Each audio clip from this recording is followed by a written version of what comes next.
Stanford University.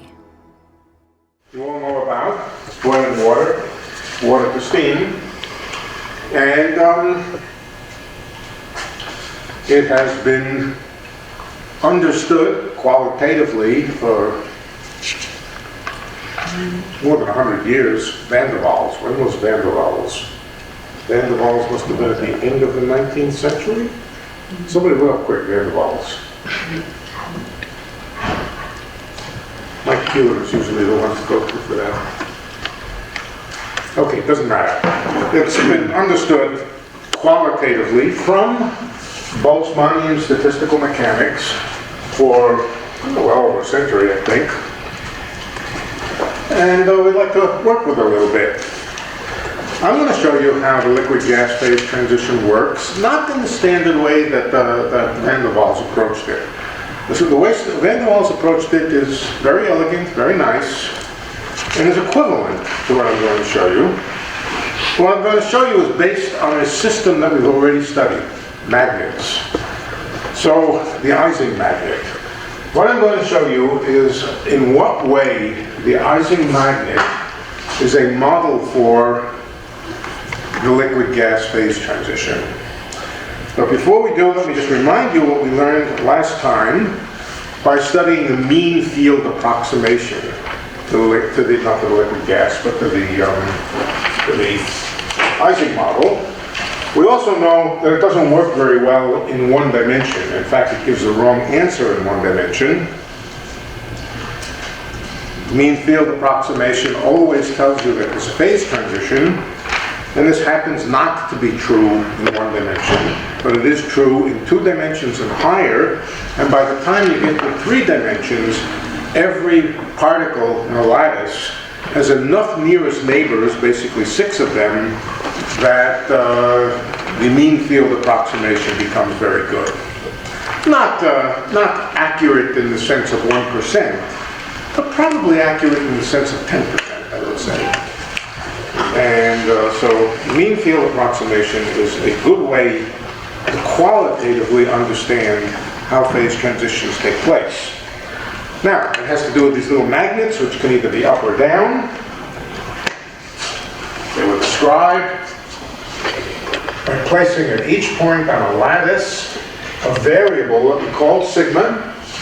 And sigma could either be +1, in which case we thought of it as pointing up, or -1, in which case we thought of it as pointing down. And we talked about several, well, at least 2 different kinds of models for magnets. The Ising model was the more difficult of the models. It said there's an energy not for every particle, every site. Not for every site, but for every pair of neighboring sites. That the energy was stored in the relationship between neighboring sites, and in particular, the energy was lower if the sites are parallel and higher if they're anti-parallel. You can think of the energy as being located in some sense in the links between the sites.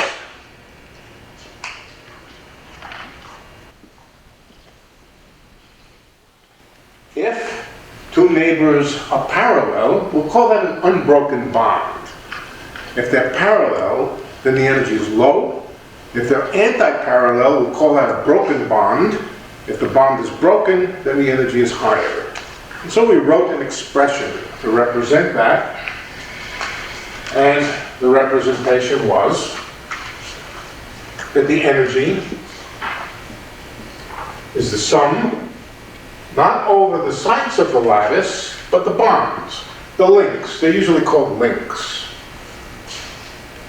Links of the product of sigma at one end of the link, let's call it sigma I, and sigma j. Let's not try to make a fancy notation. I and j just mean the 2 opposite ends of a link. We put in here a minus sign, I'll tell you why in a minute, and a constant j. The constant j is just associated with how tightly bound, how hard it is to break a bond. How much energy does it cost to break a bond?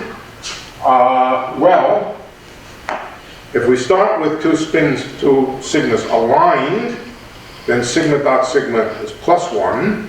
If they're anti-aligned, it's -1. So the difference in this expression here is 2 units, not 1 unit, but 2 units to go from -1 to +1. And so that means every broken bond costs you an energy plus J, 2J. 2J. Every broken bond costs an energy, that's how much energy it takes to flip it. Okay, that was the first thing we introduced. And the second thing was another possible term in the energy that would correspond to a uniform magnetic field, which is just a term which acts not on the links, but acts on the individual sites. It's an extra energy if a site is up or down. It doesn't depend on what its neighbors are doing. And so let's put that in there as something proportional to a magnetic field. That just means a number here. I think I probably called it capital H last time.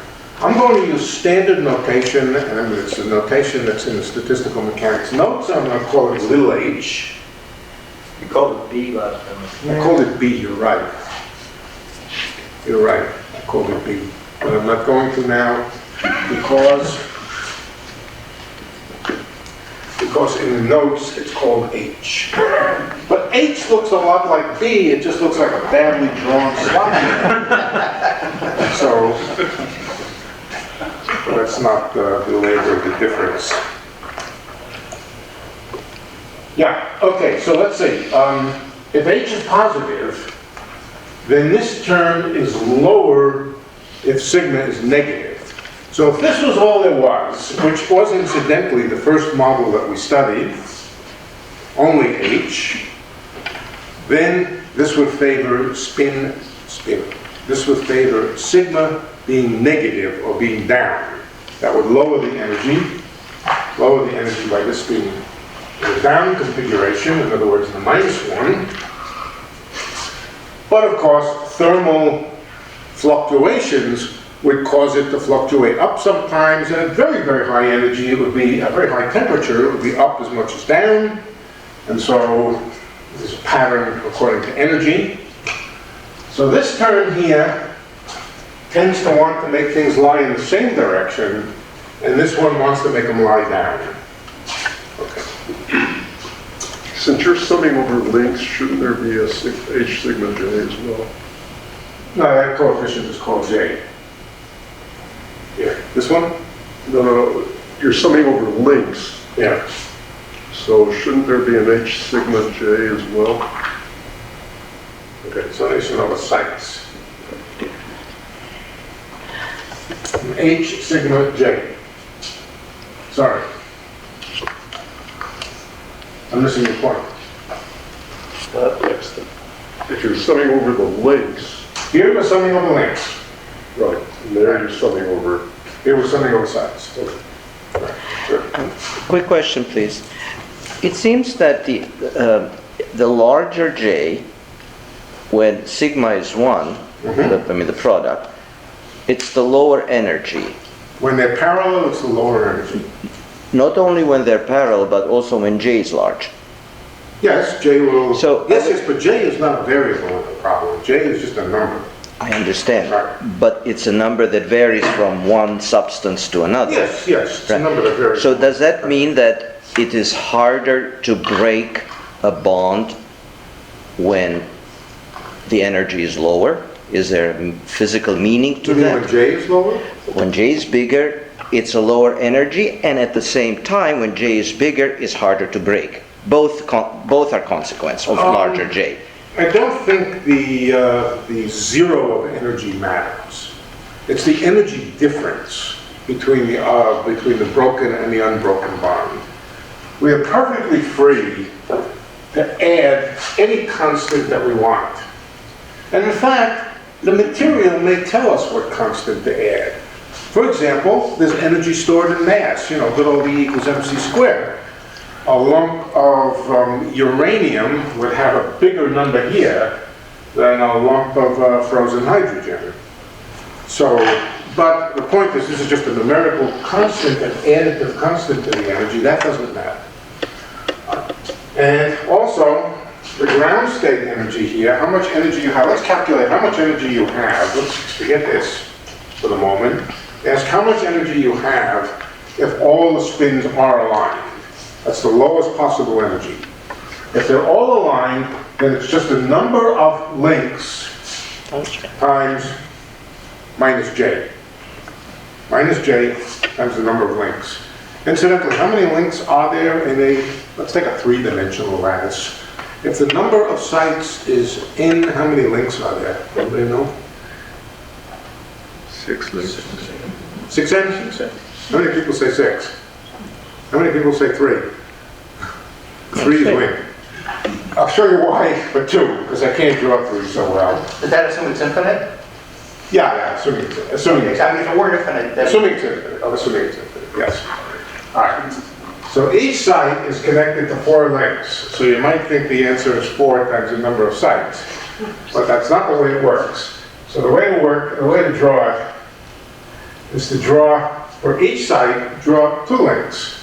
Now, for the next site here, also draw 2 links. For the site over here, draw 2 links. For the site over here, draw 2 links. Notice we'll fill up all the links. So all you have to do is put 2 links at each site, and that fills up everything. In 3 dimensions, it's 3 links at each site, and that covers everything. The reason, of course, is that the link has connects 2 sites. So it's only half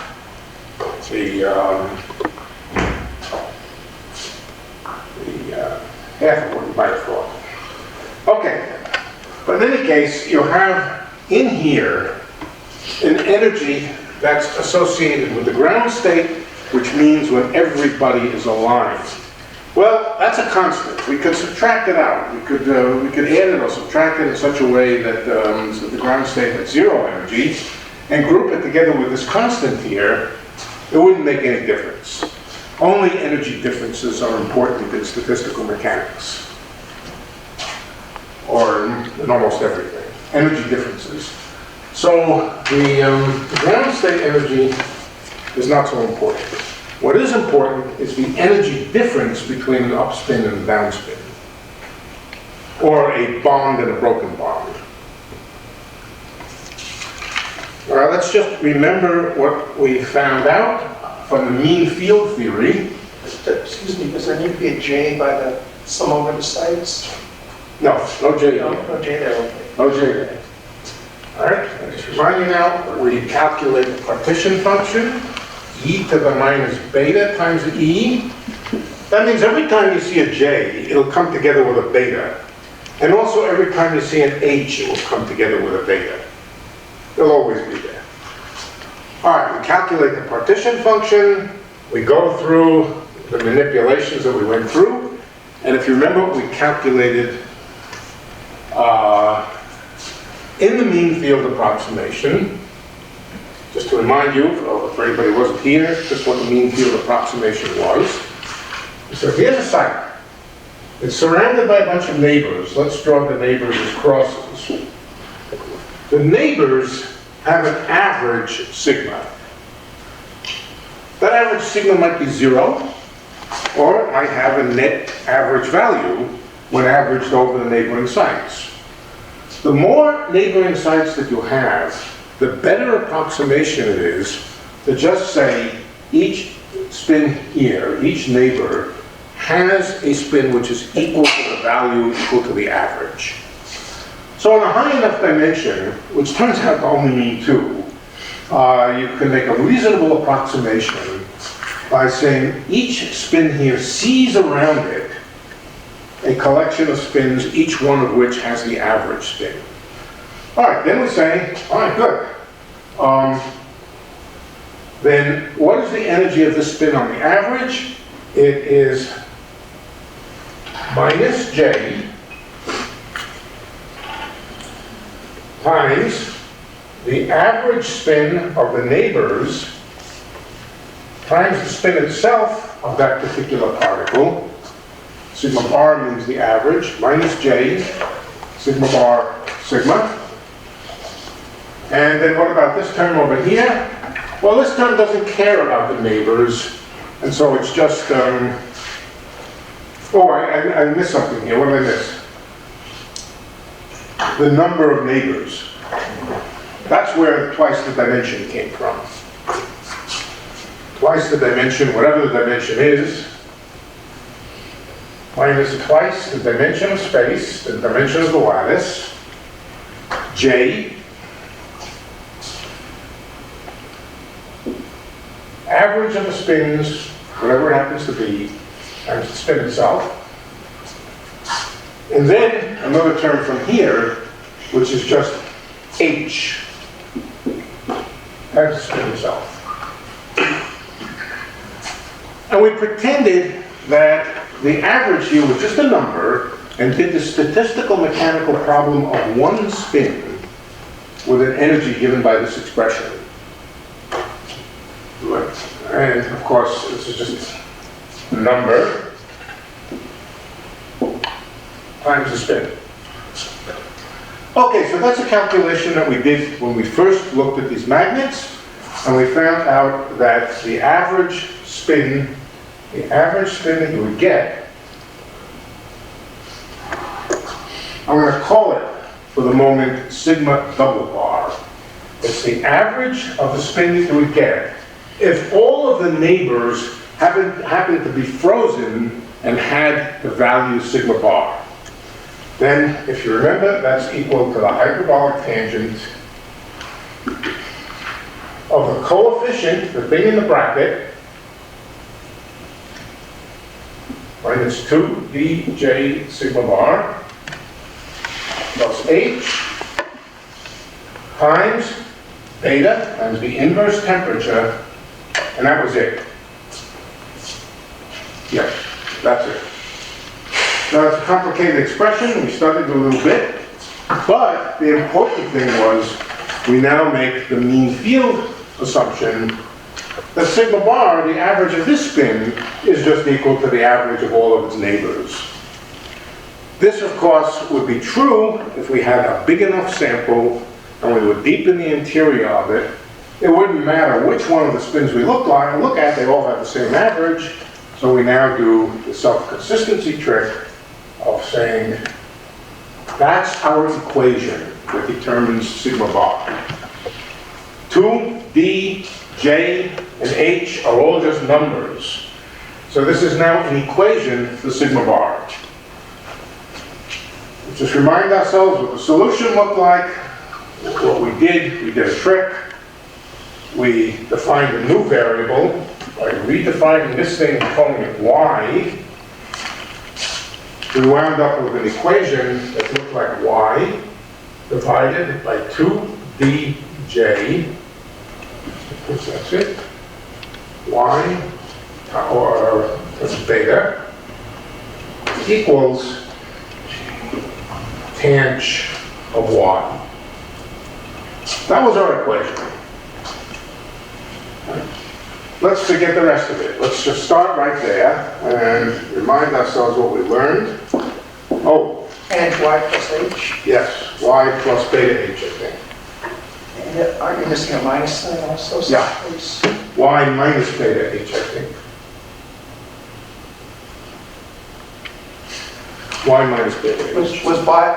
What was y said equal to 2dj beta or minus 2dj beta? Yeah, plus, but then you had a minus sign. The thing you originally had was tan minus 2dj. See what I'm saying? That's why the minus sign is here, I think. Yeah. Oh, okay. Yeah. There's a relative minus sign between them. Okay, all right. Yeah. Okay, so this was our equation, our mean field equation, our consistency equation, which told us what y is. Y is just the average spin divided by 2d beta j. All right, one more element, one more thing. Let's just remember that beta is 1 over the temperature, so let's put the temperature over here, the temperature up here. All right, first exercise, what happens if h is equal to 0? Then it's just y times t over 2dj is equal to tangent of y, and we can get this. And now we can just, by inspection, get a pretty good idea of what things look like.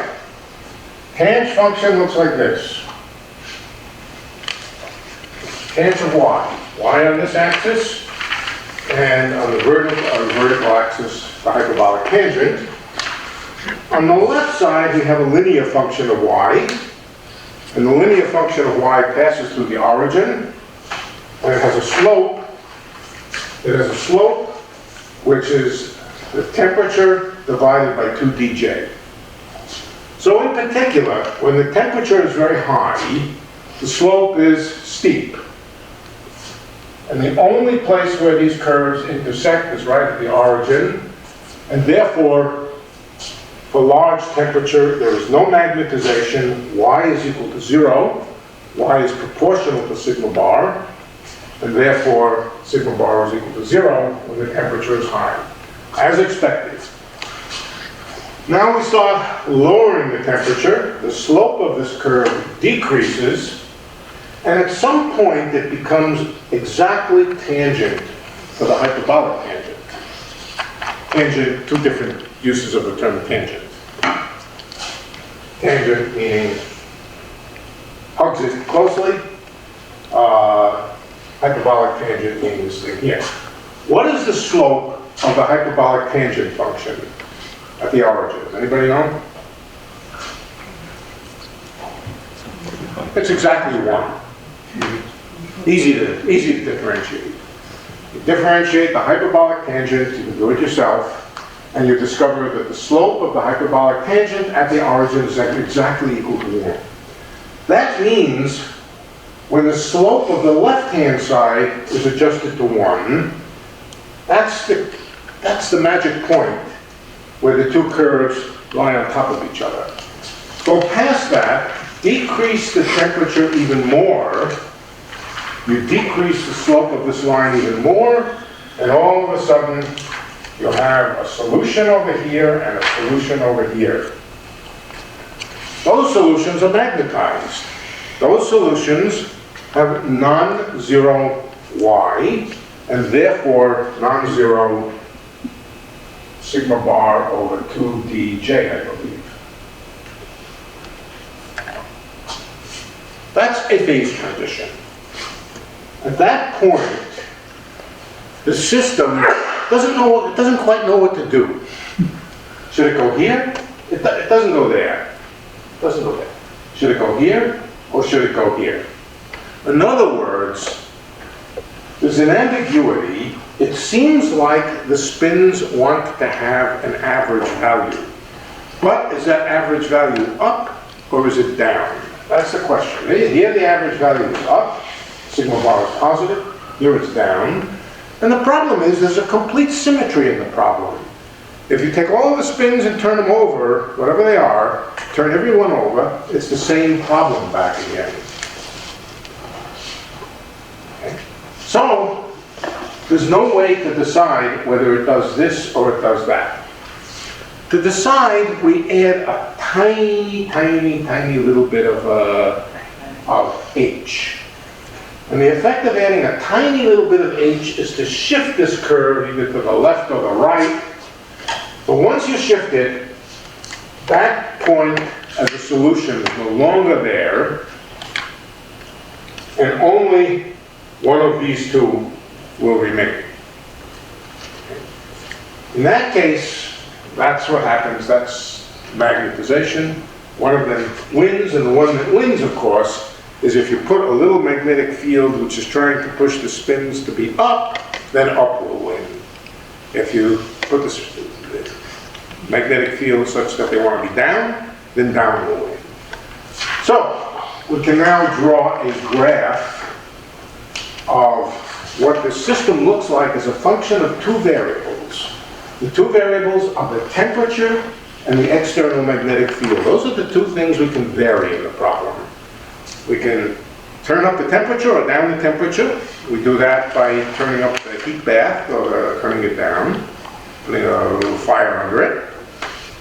Or we can change the magnetic field by turning on the current through a coil and making the magnetic field larger or smaller. Those are the two things at our disposal. What about J? J is also something we can change, but in order to change it, what we usually have to do is change the material. Now, in fact, you can also change it by changing the pressure and other things, but we're going to take J to be a fixed number. Fixed chemical composition at a fixed pressure, fixed distance between the atoms. J is a well-defined number that you can look up in the handbook of physics and chemistry or whatever. But beta and J are the things that beta and H are the things that are easily under your disposal. And so you might want to ask, as an experimental fact, what does the magnetization look like as a function of temperature and magnetic field? So first of all, let's turn off H altogether. No H. No H, and go to large temperature. Oh, let me come back a second, 1 second. Let's go back to this formula. The question is, at what temperature does the transition happen? The transition from having a solution like this to not having a solution like that. So the transition happens when the slope of the left side is equal to 1. When the slope of the left side is equal to 1, that's where you're hugging the two curves hug. Okay, so the slope of the left side is 1 when the temperature is equal to 2dJ. That's called the critical temperature.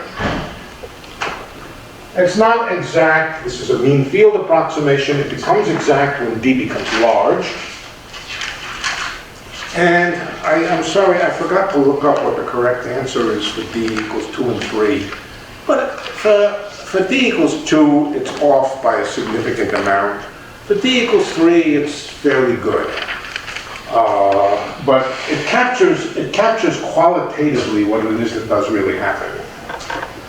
Okay, so a temperature 2dJ, that's called the critical temperature, and let's write it CRIT. The critical temperature below which the system is spontaneously magnetized. Everybody wants to line up, and the lining up tendency wins, and everybody lines up. Not absolutely. They're not 100% lined up. They fluctuate, but there's a net tendency for everybody to line up. Above that temperature, thermal fluctuations win, and it doesn't magnetize. Okay, so now let's draw a picture here. Is that the Curie temperature? What's that? The Curie temperature? Curie. Temperature. Curie. Yeah, same thing. Curie temperature is a term that's used for magnets rather strictly. Where if we're talking about the general phenomena of phase transitions, this would just be called critical temperature. So the Curie temperature is a special case of a critical point. A lambda point in liquid helium is another one, and they're very similar to each other. In fact, they fall into a class of phase transitions which are almost identical in many ways. And I'm going to show you why they're closely related, or at least how this is related to another interesting transition. Okay, so some critical temperature over here, T critical. Now, what is the magnetization? All right, let's think about the value of the magnetization on this plane.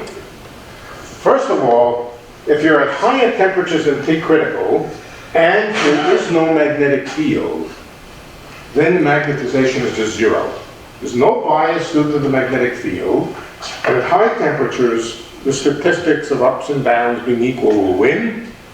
And so over here, let's call it average of sigma bar is equal to 0. Along this line, along the line, the average of sigma bar is equal to 0. Now you start lowering the temperature, and you come to this critical point. When you get to the critical point, it just doesn't know what to do. Should it go up or should it go down? But the tiniest little bit of stray magnetic field H will tell you which way to go. If H is positive, the magnetization will be positive. And right above this line, it won't be 0. And right below the line, it won't be 0.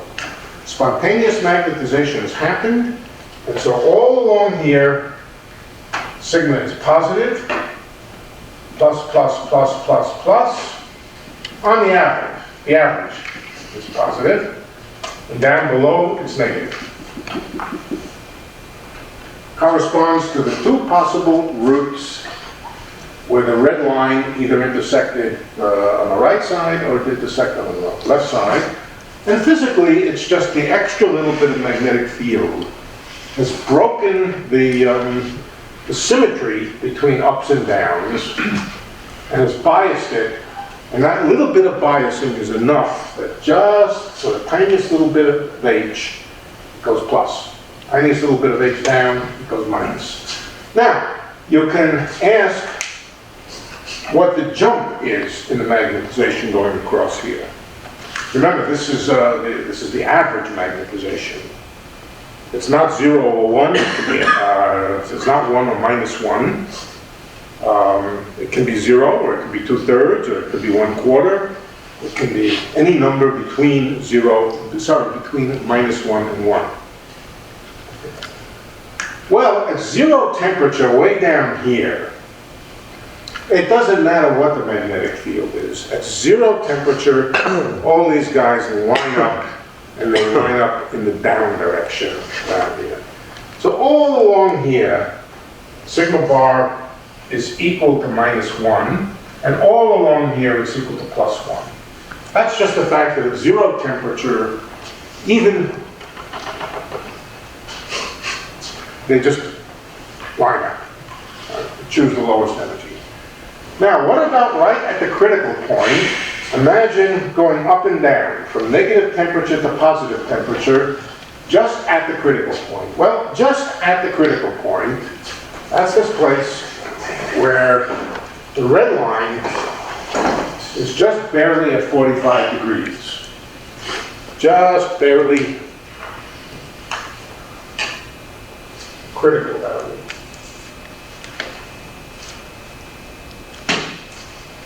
So, at the critical point, the magnetization is clearly 0. If you decrease the temperature just a tiny bit, the magnetization changes a tiny bit. If you decrease the temperature just a tiny bit, that means lowering the slope here. Don't turn on the magnetic field, but there are two branches, one just to the right, one just to the left, and the magnetization is tiny if the temperature is tiny. So as we move vertically here, at the critical temperature, the magnetization increases but continuously. Just above here, it's very small but positive. Just below here, it's very small but negative. So as you come into this critical point, the magnetization tends to 0 from every direction, no matter how direction, including this one. Including this one, the magnetization tends to 0 at the critical point. But once you pass the critical point, there's a jump in the magnetization. So, for example, if you had your magnet turned on and you slowly vary the magnetic field, if you slowly vary the magnetic field above the critical temperature, then the magnetization gets smaller and smaller and smaller and smaller, goes to 0 continuously, and then gets bigger and bigger and bigger. Completely smoothly, just as you might expect. When the magnet is pointing down, it makes everything tilt down. When the magnet's pointing up, it tilts stuff up. but completely continuously. As you turn off the magnetic field, it goes to 0, and as you turn it back on, it becomes positive. We could draw a curve for that, I won't bother. Question? Yeah, I'm still not clear what's happening on the horizontal axis. it jumps, Pardon? it jumps, Below TC, what's it do? What's it it do? jumps. It jumps when you go across it. Yeah. But what's it doing on it? Oh, on it, doesn't know what to do.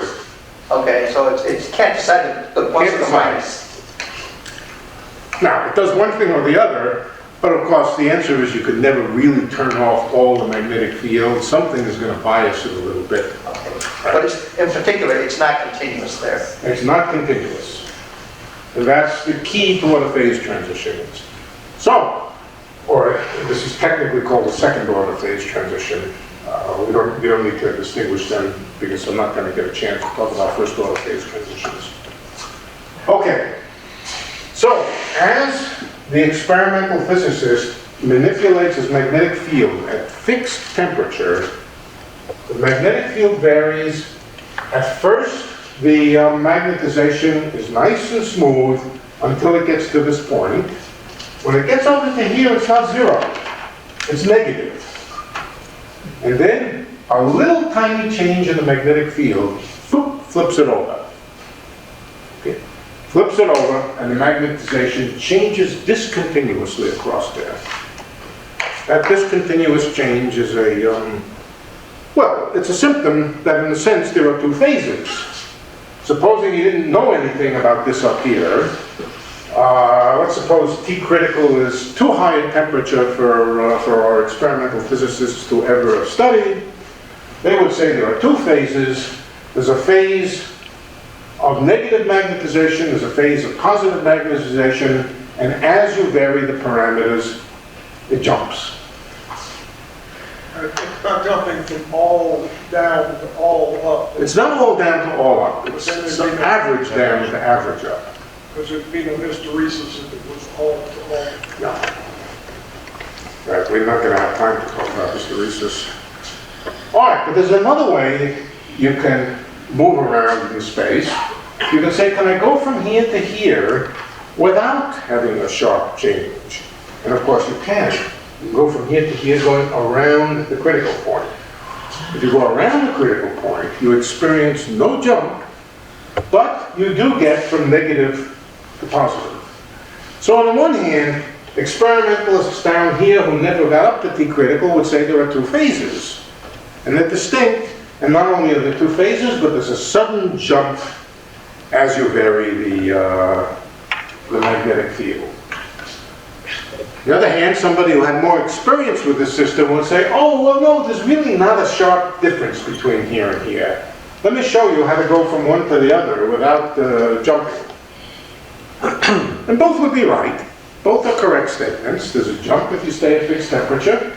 If you allow yourself to explore the whole region here, you'll discover there are ways to get from here to here which don't involve a jump. Smooth. Another question? Yeah. On the part below the critical, where you're going from negative to positive and there's that jump, Yeah. as you're getting closer and closer to the horizontal axis, say from below, are you getting closer and closer to 0? Is the average getting closer and closer to 0? No. No, I know it's not 0 on the thing, but are the actual values getting less and less or not? Here? Yeah. No. No? The average is staying negative. I know it's negative, but is it very near 0? No, it's not near 0 over here. No. Over here, look. Go back to this curve.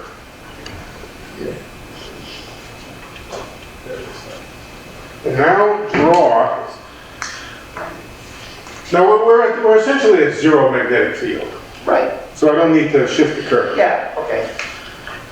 We still have these two solutions, Yeah. and the two solutions don't have y near 0. Well, as you get it closer and closer to 1, to the critical, That's here. That's here. Oh, yeah, okay. That's here. I see. That's here. So as you approach from here, it goes to 0. Yeah, okay. Right. But over here, that's when the temperature is... Yeah, okay, got it. Good. Thank you. Excellent. Okay, so now we have everything we need to know about magnets. But I'm interested in the liquid-gas phase transition. What does that have to do with this? There's a way of thinking about exactly the same system as being the transition between liquid and gas. It's not good for liquid to solid. That is not good for. Liquid-solid phase transition is very different. So let's talk about what this possibly could have to do with a bunch of particles. Okay, let's talk about a box of particles. There are a box of particles, a box of liquid, a box of fluid. And the fluid is in, I'll tell you what this drawing means in a minute. It's a potential energy plot. The edges here are the edges of the walls of a box.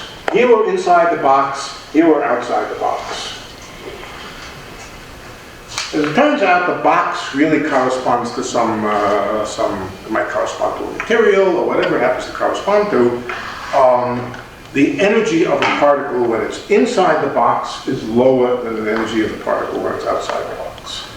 Now, we could manufacture this just by having the inside of the box and the outside of the box being in slightly different elevations, right? We could have a flat box and a drop. But for whatever reason, we're going to imagine that a particle at rest inside the box has less energy, negative energy, relative to what it has outside the box. That difference in energy has a name. It's called the chemical potential. And it's usually written mu. It's the amount of energy difference, actually the amount of energy that it takes to remove the particle from the box. How much energy does it take to remove the particle from the box? Now we're not going to ask what is it. In this particular case, it's not important what makes the difference. Why there's a different energy. We'll just take it that the energy is lower inside the box. But furthermore, there are particles outside the box and inside the box. Lots of them all over the place. And we can ask what the density is inside the box and outside the box. Oh, one more thing. The walls of the box are permeable. Particles can come in and go out. Right, so they can cross the boundaries of the box. So this could just be, this could be a bunch of molecules. You dig a hole in the ground. You dig a hole in the ground, and and now you just deposit some particles. If the particles are in the hole, they have less potential energy than if they're out of the hole. Where do you think the density of particles is likely to be larger? In the hole or out of the hole? We're thinking thermal equilibrium now. We're thinking thermal equilibrium. In the hole. In the hole. In the hole. The energy is less in the hole. And so it's natural that the Boltzmann distribution always favors lower energy. Always favors lower energy. Remember, the Boltzmann distribution is e to the minus beta times the energy, so it's always a function which decreases its energy. It always prefers lower energy. All right, so the answer will be that this system will adjust itself so that the density in here is in a certain kind of equilibrium. And the equilibrium will depend on the energy cost of taking a particle outside the box. Now we can set this up in a very definite way. We can do ordinary statistical mechanics, and we can just say there's a potential energy which depends on position, but it depends on position in a very special way. It's flat completely over the box of interest, and maybe it jumps when you go outside the box, but we can focus on inside the box, and we can ask what is the density of the fluid as a function of the depth of this potential. Question, Yeah. is the depth mu, Depth is mu, chemical potential. It's called the chemical potential because in general it can be different for different chemical molecules. So you could imagine a situation where one kind of molecule prefers to be in the box and the other kind of molecule doesn't prefer to be in the box. And then turning on chemical potentials can change chemical compositions in various ways. But we're not interested in the chemistry here. We're interested just in this idea that you can tune the density by changing the chemical potential. By changing the chemical potential, you can change the density. And all the chemical potential is a term in the energy which depends on the number of particles in the box. Mu for each particle. If there are n particles in the box, then n mu. If there are n minus 1 particles in the box, n minus 1 mu. Now in this problem, the number of particles is a variable. It's a variable because particles can come into the box and out of the box. That means a configuration involves not only the positions and momentum of every particle, but also the number of particles. Now the number of particles is free to change because they can come into the system and out of the system, and part of determining thermal equilibrium is determining how many particles on the average are inside the box.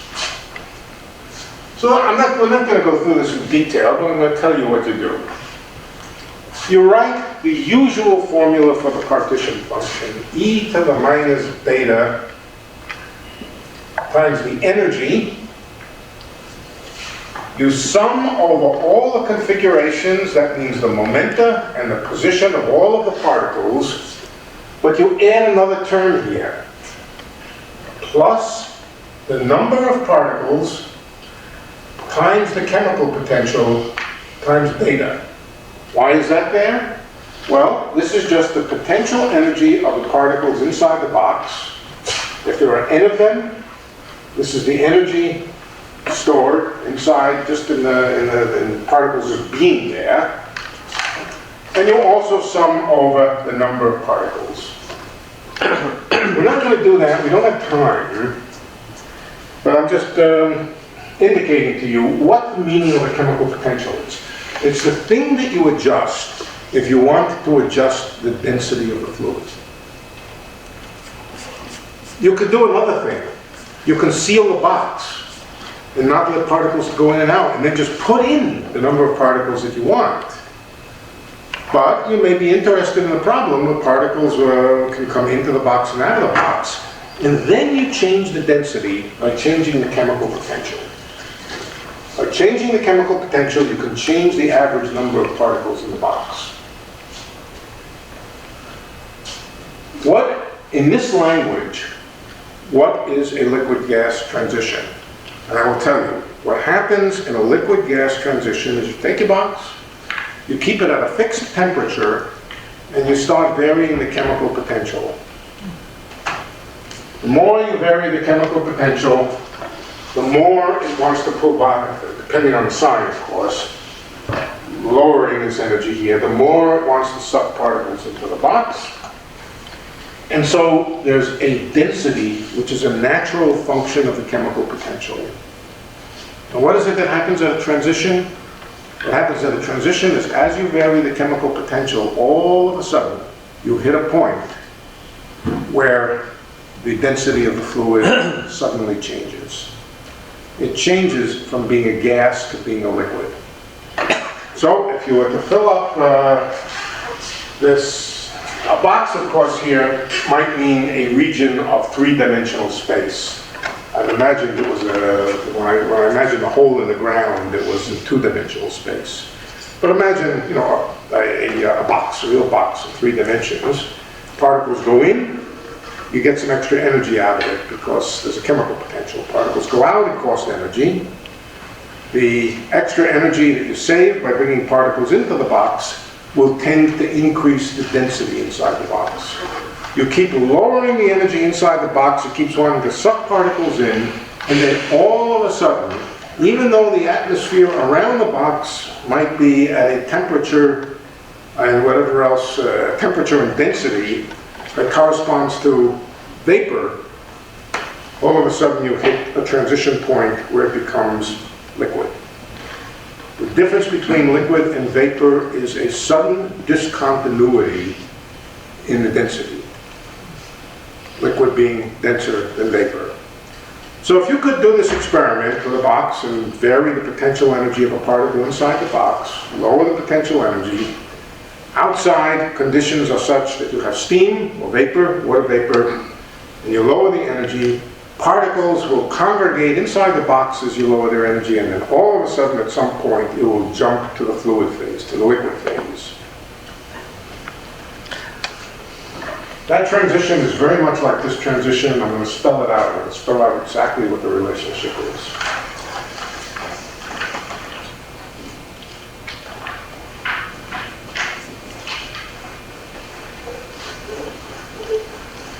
Well, first of all, what are the conditions that you need to have a liquid-gas phase transition? You need two things. You need to have a hardcore repulsion between molecules. Well, molecules always have hardcore repulsions. You cannot stick two molecules onto the same site. They repel for a number of reasons. So it's natural to have that molecules behave like little billiard balls. The little billiard balls, they don't want to interpenetrate, so roughly speaking, you can't put two of them on the same site. The next thing that's important is that there be a little bit of, and that's a form of really hardcore repulsion. Just like two billiard balls really repel when you try to push them together. You need something else though. You need a little bit of attraction when they're not quite touching. You need a little bit of attraction when they're not quite touching. So you need a potential energy which is big and repulsive and positive when they're trying to get into each other. And then when you separate them out a little bit, all of a sudden they want to attract a little bit. That's an extremely common feature of molecular interactions. Hardcore repulsions and very short range attractions. And that's what you need in order to have the standard liquid-gas transition. All right, so I'm going to show you how the magnet produces exactly that situation.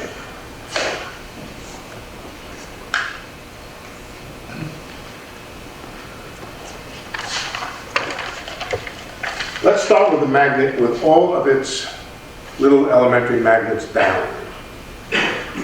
When they're all down, that's the ground state, and let's call that empty space.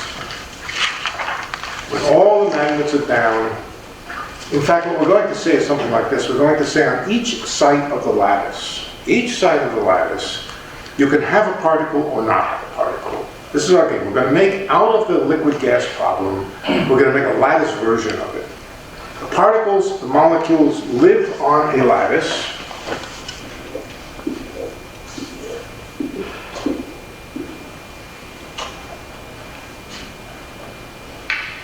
You can have no particles at a site. Let's call that down. Let's call that sigma equals down. Sigma equals -1 means no particle on that site. What about sigma equals +1? We're going to take that to model yes particle on site.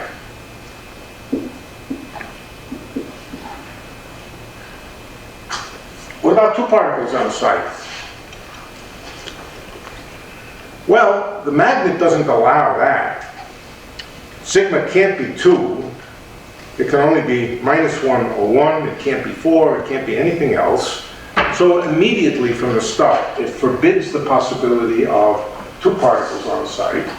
But then again, that's exactly what we're trying to do. We're trying to model a gas where you can't put two particles on the same site because they have a hard core. So it's built in to this system of particles. In they're really described by the same kind of variable, sigma equals +1 and -1. It's automatically built in that they have an infinite hardcore repulsive barrier when they try to get onto the same site. So we satisfied condition number 1. What about condition number 2? Do they attract? Now here we're going to use for the energy exactly the Ising model energy plus a little magnetic field. And I'm going to show you what that does in the language of these fake particles. Well, I'm not sure which are fake. Are the particles fake or is the magnets not fake? The point is, it's the same mathematical system. The particles or the magnet. Let's start with this term here.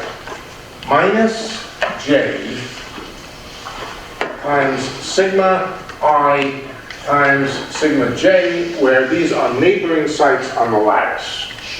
Summed over all the links. How much energy is there if there are no particles whatever? Well, that's a situation where all sigmas are down. When all sigmas are down, then there is an energy minus J for each link.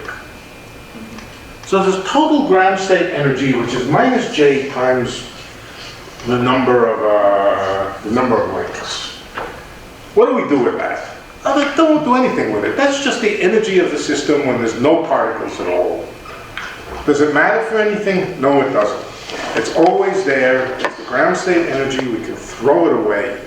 And we can throw it away just by subtracting minus the number of links. I think it's times 2J.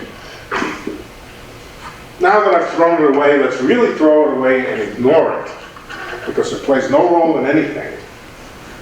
It's just a number. And energy differences are the important things. All right, so we have this term in the energy. No particles, that gives us a certain energy. Let's call it 0. Let's make the 0 of energy when there are no particles. Now what happens if I put in one particle? That means flip one of the spins over. It means all the spins were down, every one of them was down. We take one and we flip it up. That's mathematically equivalent to putting one particle someplace. How much energy do we get? Let's calculate. The energy that we get, how many bonds have we broken? Depends on the dimensionality. Okay. Let's do 2 dimensions because it's easy to visualize. If we flip this spin over, then we break 4 bonds. And so we get a total amount of energy equal to 2J for each bond, 8J, I believe. 8J. 8? Yes, 8J. So one particle has energy 8J. Later on, we're going to put in a little bit of magnetic field. When we put in magnetic field, that's going to add another twice H, but we'll do that later. So one particle has 8J. That's how much energy we get, it costs to create a particle at that point. What about 2 particles? If one particle is over here and one particle is over here. 16J. 16J. 2 particles, 16J. But, incidentally, the same is true if the 2 particles are over here. How many? Let's just check that. Let's see how many bonds we have to break if they're on the corners of the diagonal. 1, 2, 3, 4, 5, 6, 7, 8. Yes. So even if they're on diagonals, you still pay a price of 16J. But what if they're neighbors? What if they're even closer? What if they're even closer like that? Then how many bonds do you break? One less. Two less. This bond is not broken. Same. Why not? Because they're both plus. Right. That bond is not broken, so you've broken 6 bonds. So two particles close together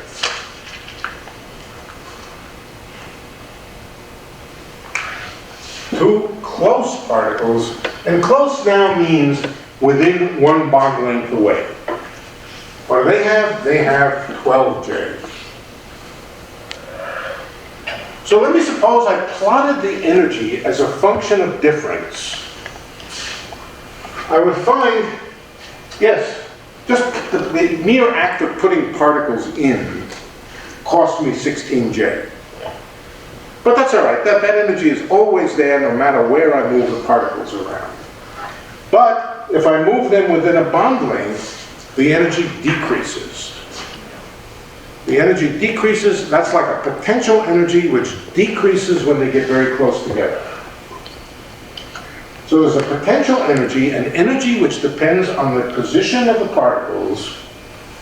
And when the particles get within 1 bond length of each other, the energy decreases by 2J. 2J or 4J? 4J. The energy decreases by 4J. So that's like having a short-range attractive energy where when the particles are close together, the energy is negative relative to what it would be when they're far apart. Negative relative to what they would be when they're far apart. So the particles are trapped. They like to be close together. How close together? 1 bond length away. But it's not an overwhelming attraction. It doesn't say the energy is infinitely negative if you put them next to each other. It's just a modest amount of attraction. A modest saving of energy of putting them close together. And it's very much like the molecular attraction of a pair of molecules when they get close together. Okay, so we have a system now which is mathematically isomorphic to a system of particles on a lattice which have an attractive force between them, where you can have any number of particles. The particle number is something that can change. So it's like the system of molecules where molecules can come into and out of the system. It doesn't have a definite number of molecules. The number of molecules itself is a variable. Short-range potential, short-range attraction, very short-range infinite repulsion. You cannot put 2 of them on the same site. But when they get a little bit apart, they're slightly attractive. Exactly what you need for a liquid-gas phase transition. Now let's add something else. Does this system have a chemical potential, incidentally? A chemical potential is the energy stored in just having 1 particle. That's what it is. The chemical potential is just the energy in having a particle present. Just by virtue of having the particle, if there's an energy which wouldn't be there if the particle weren't there, that is called the chemical potential. Well, yes, just having the particle with no other particles around gives you an energy 8J. So yes, there is a chemical potential, but I want to be able to vary that chemical potential. I would like to be able to vary that without varying J, incidentally. I'd like to hold J fixed.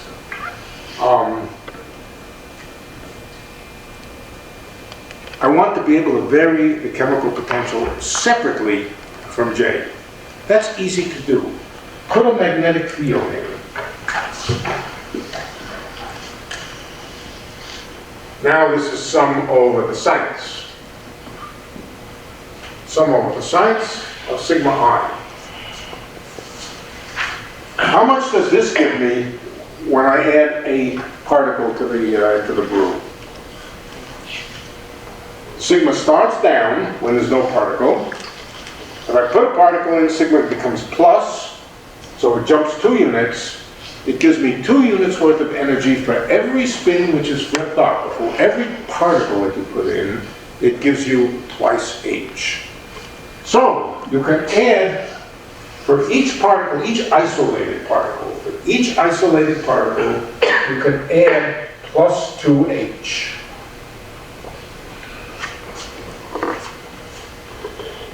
So now we have everything we need. We have a system that is equivalent to a collection of particles on a lattice. It has a variable chemical potential, which notice how we vary it. We vary it by varying the magnetic field. Magnetic field gave us an energy per particle. And we have a short-range attraction. The short-range attraction, we have of course the hardcore billiard ball potential, but then a short-range attraction, the coefficient of which is 2J. 2J? 4J. All right, so I want to keep the molecular properties fixed. So I'm not going to play with J. That has to do with the molecular properties that design that tell you what the potential energy between them is. But what I can vary is the chemical potential, and mathematically that seems to be the same thing as varying H.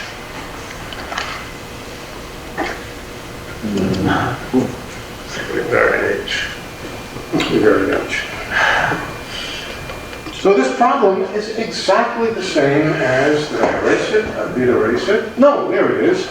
It is exactly this problem here, precisely. There's a temperature that we can vary. Particles are at some temperature. There is a chemical potential we can vary. Now H is not exactly the chemical potential. There's an offset by an amount Aj. What about the particle density? Let's talk about the particle density. We haven't discussed the particle density. Okay.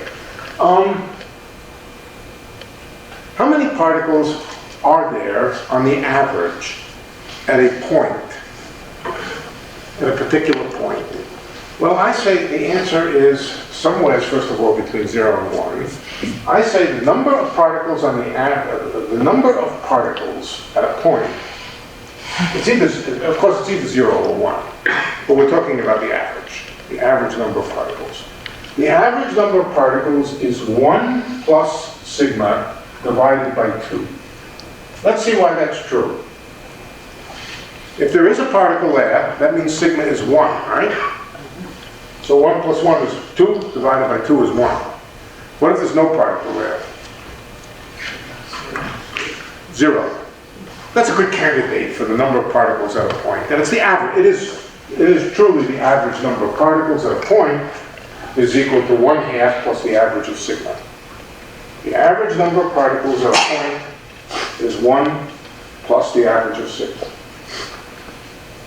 That tells us that the density of particles, let's call it rho, is proportional to 1 plus sigma divided by 2. That's the density of particles. In other words, the number of particles per lattice cell. The average number of particles per lattice cell is 1 plus sigma bar divided by 2.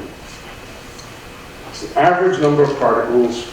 It's not sigma divided by, it's not sigma bar. It's 1 plus sigma bar divided by 2. And that's because of this offset that sigma bar being down means no particles, not -1. There's no such thing as -1 particle. So we offset it by this half here. Excuse me, didn't you say sigma bar could be a value between -1 and 1? Yes. Which... It says rho goes between 0 and 1. Right? Right. You can't have more than one particle in a cell because they have sharp elbows and they push each other out of the way. We can't have less than one particle because that doesn't mean anything. So it goes between 0 and 1. And so the density is just 1/2 plus the average magnetization. Over 2. Plus half the average magnetization. What did I say? 1/2 plus half the average magnetization. Right. 1/2 plus half the average magnetization is the density of this fluid. So now we're all set to say what happens if we were to vary the chemical potential, varying H, keeping the temperature fixed. If we're above the critical temperature, the magnetization varies uniformly and continuously, no jump. That says the density doesn't jump. The density of particles. So above the critical temperature, as we vary the chemical potential in a box of gas, lower the energy, pull it down, nothing very exciting happens when we pass this horizontal axis. In other words, the horizontal axis is when the chemical potential plus when H plus this is equal. The horizontal axis is when H is equal to 0, corresponds to the chemical potential of Aj plus 2H, whatever. Okay. No sudden jump in anything above the critical point. Below the critical point, by contrast, as you vary the chemical potential, H, all of a sudden at this point here, the magnetization jumps. It jumps from negative. When it's negative, that means the density is low. The density is low when this is negative. So it jumps, and it jumps from low density to high density. If the experimentalist didn't have temperatures available as big as T critical, which, what is T critical for water? 100. No. No.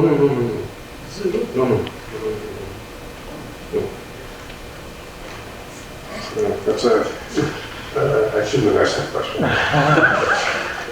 That's pressure dependent, which means chemical potential dependent. No, the critical temperature is a good deal higher than that. And it's a good deal higher than that. You see, going across here is the phenomenon of boiling. Or going down this way is the phenomenon of boiling. Here's where boiling happens. Boiling doesn't happen over here.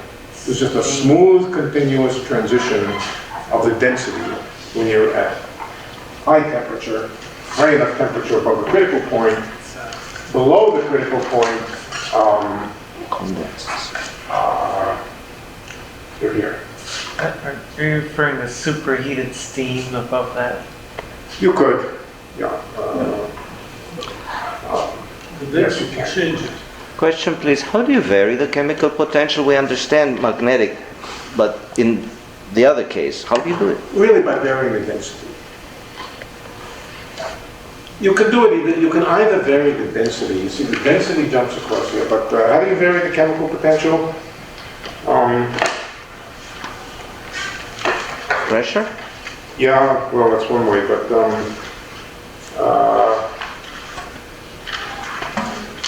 chemical potential for water molecules, it's a little tricky. Whatever it takes to vary the density. So I like to think about it by, you know, in a thought experiment by doing what I said, which is to create a box. And then literally pull the molecules into the box. Literally pull the molecules into the box, and pull the molecules into the box by creating a potential energy inside the box, which is what I have to think about how you would do that in practice. It's not actually what you do. What you do instead is vary the pressure. And but varying the chemical potential is the simplest thing to do.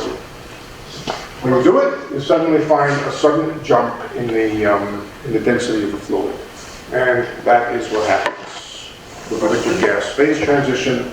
Down here is gas, low density. Up here is liquid.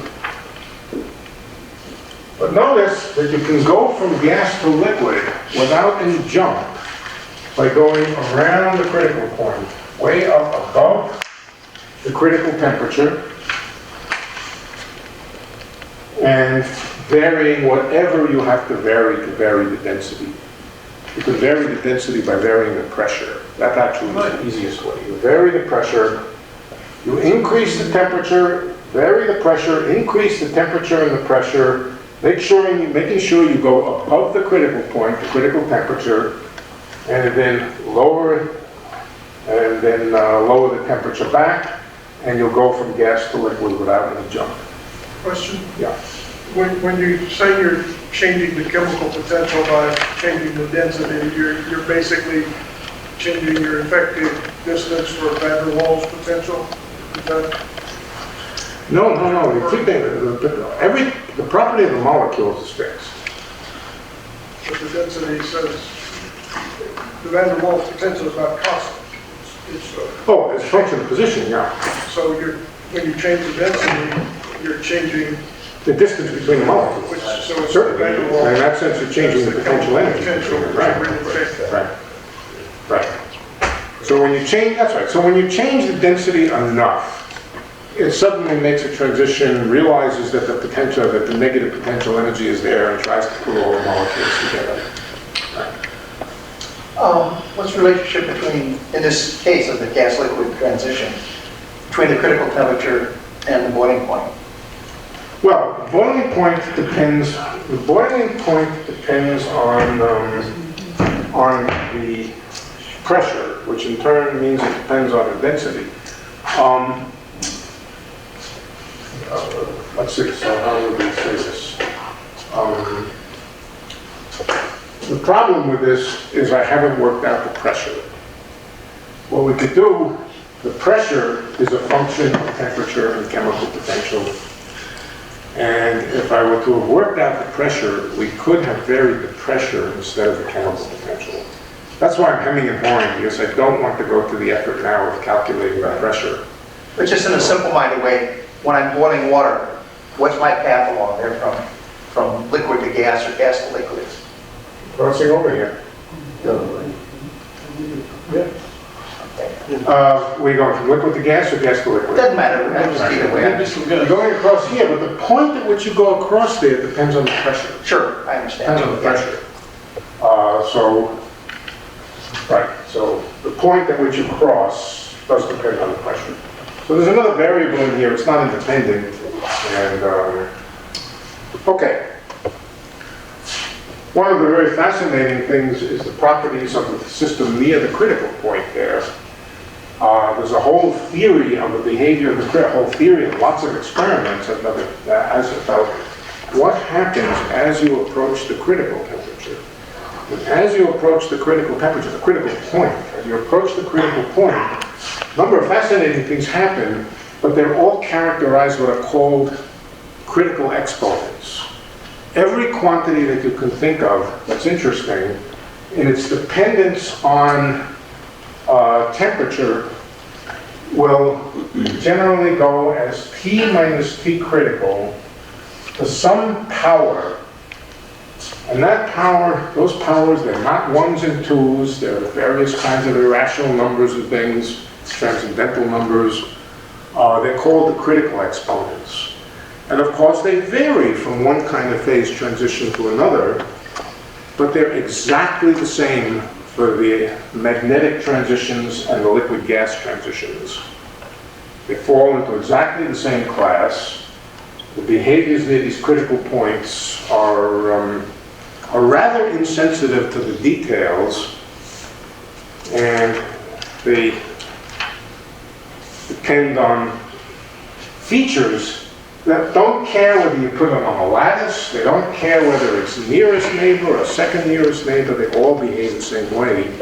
And the magnets and the fluid transitions are in the same class. Okay, I think we're finished. Do they form a continuum, or is it a discrete, countable, even finite? The set of possible critical points? Yeah. They're discrete. Right. Finite? No, they're probably not finite. I don't think they're finite. The number of critical points is not finite, but they are discrete. How do you define a gas and liquid? So you go around and have no transition. Right. They seem to almost be the same. Yeah. Is it density? Yeah, there's no sharply defined, the density is obviously different here than it is here. And if you try to go across here, the density jumps. If you go around the critical point, the density varies continuously. But it's the density then that defines the gas or liquid. Is that right? The density is like the magnetization. Or the density here, this is the connection. And if you go to low temperature, the density jumps. If you go to high temperature, the density doesn't jump. And you can go from here to here, going around the critical point. So they coexist. Liquid and gas coexist if you go around. Yeah. Well, they're not distinguishable. They're continuously, a continuous transition from one to the other. What do you need to put into the theory to get a gas liquid interface?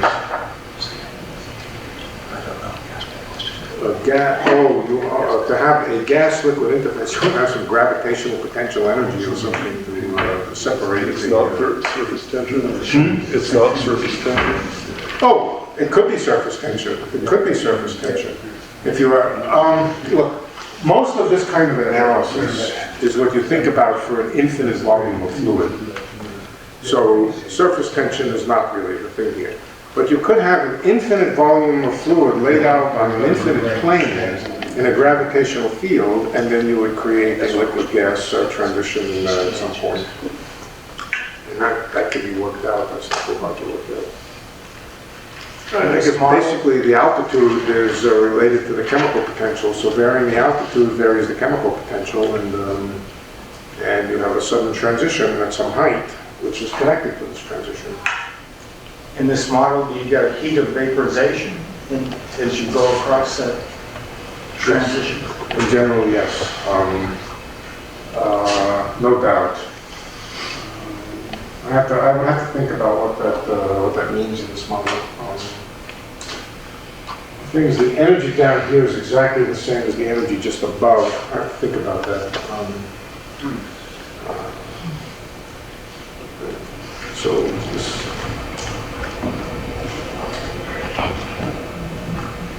Isn't there a heat release at that point? Well, total energy is conserved, of course, but... Yeah, but there's a certain, in the magnetic problem, the energy above and the energy below is just exactly the same, so... it's a good question. I don't know if the answer is offhand. I have to think about it. It's getting late. Okay. Does this have implications for superconductor magnets? I suppose it does, but I'm not sure what. What's the question? Well, you talked back about the germanium detectors at Submarine mine for the dark matter detectors, and how the physical interaction creates a point where it kicks over. Where the transition happens between superconductor and ordinary. Right. Yes. Oh, you're asking, yeah. Is that a phase transition like It's this? It's a phase transition. It has similarities. And the point there is, if you can adjust your superconductor to be very near the transition, or very near the phase transition, let's say across here, by a tiny change in some parameter, you can have it jump from superconducting to non-superconducting, and that gives you the possibility, some energy is detected, some energy is deposited in the detector, and even a small amount of energy can create a little local pocket of a changed phase. So it can be useful as a very sensitive kind of detector. But I don't know a lot about superconductor detectors. They are, if you're very close to the phase transition and something really jumps, then the presence of a phase transition can be a very, very good detector of very small changes in things. Any phase transition. Any phase transition.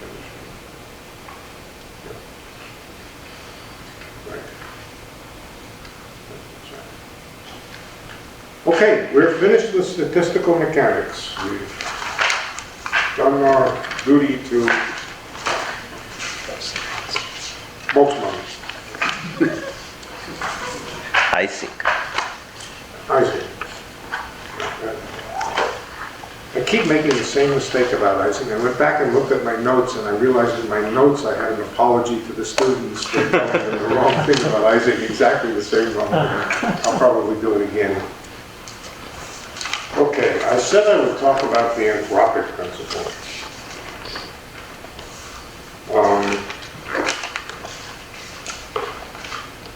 Why don't we do it as question and answer? That's sort of, if you want to ask me questions about the anthropic principle, perhaps you will get me going and I will answer them. But I've sort of run out of steam. So, No cookies. no cookies. It's not my fault. There's no coffee. Right. So, but who asked me about the anthropic principle again? Well, go ahead, shoot your question. Well, I wish I'd printed out the email now. It was just basically about the generalities of it, the applications or misapplications, the implications. Well, all right. So I ask you a preceding question, if I could, could you give a clear, if there is such a thing, a crisp statement of the anthropic principle? Exactly what does it say? Can I give a crisp? No, because it means many things to many people. Okay. But I can tell you how I think a rational use of it looks. I don't say it's right, but I think it can, in some circumstances, be a rational explanation of something. First, you have to understand what fine-tuning means. Okay, yeah, let's talk about fine-tuning. There's a small number of physics. The classic case of an extreme fine-tuning is, of course, the cosmological constant. The cosmological constant is very small. In natural units, in Planck units, it's 123 decimal places small. What's the difference between being small and being fine-tuned? They sound like the same thing, but they're not the same thing. So I'll give you an example. It's an example that I cooked up to explain this once to a bunch of condensed matter physicists who didn't know what fine-tuning meant. As soon as I told them what it meant, they said, "Oh, we know that." And, let me explain it in terms of an example. It's a silly example. It's one of my examples. This one doesn't have, this is the only example I've ever made up like this that doesn't have fish in it. But it does have submersible submarines. And also balloons. Okay. Here's the difference. Let's suppose that you were a certain kind of creature that could only exist at a certain altitude where the air was at just the right temperature, and not just temperature, density, and so forth. Okay.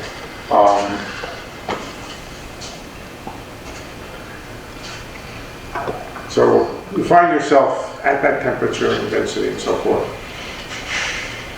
in a balloon, not in a balloon, in the gondola of a dirigible. And a zeppelin. What's the difference between a zeppelin and a dirigible? Stiffness is that Branding. Yeah. A zeppelin, I think, is a big bag of gas. So the dirigible, I think, has some supporting structure. Yeah, that's between a blimp and a dirigible. Yeah. The Zeppelin is a brand name. Oh, Zeppelin is a brand name. Okay. All right. Anyway, so there you are. You're floating above there in your blimp, and you notice you're neither rising nor falling. Isn't that wonderful? You're neither rising nor falling. Isn't that lucky? You're at some stationary height, and that stationary height, you've been there for several billion years, long enough to have evolved, and you've evolved in just the right way to be able to live at that temperature and at that behavior and so forth. You see, isn't it very lucky that this blimp happens to be exceptionally light enough that it floats? Okay. Yes, you're lucky. The blimp happened to be light enough that it floats, and it was a small number. The small number was the density of the material inside the blimp, and that number is small. In this case, it's not horribly small, but it's small. It might be the density of hydrogen, it might be the density of helium, but notice there's a factor of, 4 difference in the mass of helium and in the mass of, so that, the density could be quite different, and still you'll float somewhere. Your helium will support you, your hydrogen will support you, you're okay, and you'll come to equilibrium at some position. The density of the air varies, and you'll find some equilibrium, and you'll just hover at that equilibrium. And you stay there forever and ever, long enough to evolve your species. And that's an example of a small number. The small number in this case being the luck that your system happens to have a low density. In fact, lower than air. Small number. No fine-tuning. It didn't matter if it was helium or hydrogen. And it wouldn't have mattered if it was an equal mixture of helium or hydrogen. You could have changed the parameters of the gas quite a lot. By several 100%, you could have changed the, as long as it stays lighter than air. So there you're in luck that there was a small number, but there was no exceptional fine-tuning of anything. You didn't have to fine-tune in any detail the percentage of hydrogen and helium. Okay, so that's a small number. Now let's talk about another situation. This object is now not a blimp, it is a submarine. Yellow submarine. We all live in the yellow submarine.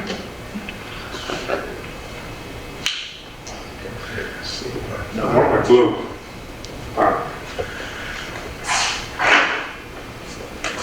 We all live in a yellow submarine. Submarine has no motors, it just floats. Down here, the pressure is much too great for us to survive. As it happens, the atmosphere is highly poisonous, and if we float to the top, we're dead. We have to stay in the water. Maybe it doesn't matter so much how high we are in the water, but we've got to stay there.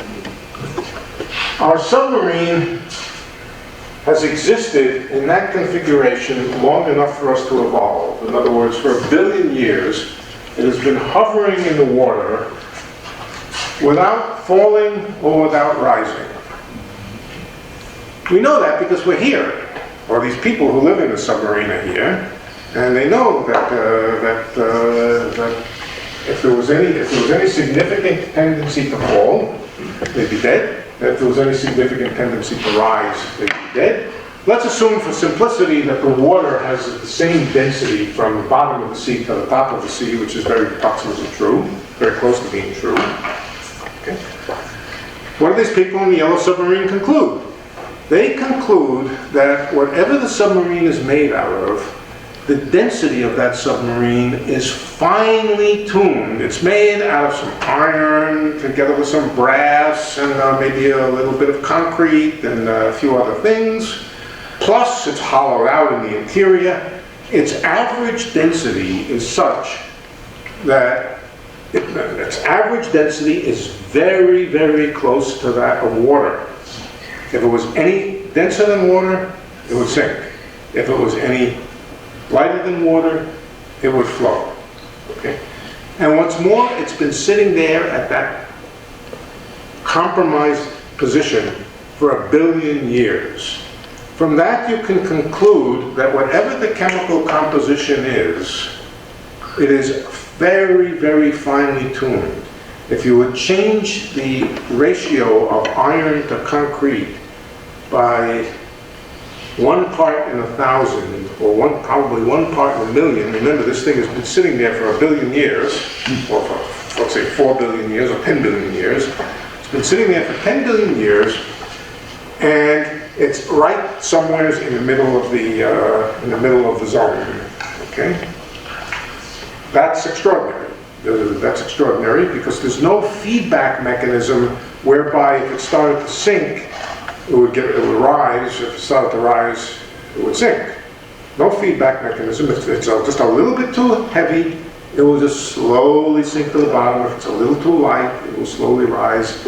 And so somebody very, very fortunately has tuned the chemical composition and the amount of hollowing out and the weight of everything that's inside it to one part in I don't know how much. We can try to work it out, but it's not important. To one part in a fairly large number to make sure that that submarine hovers.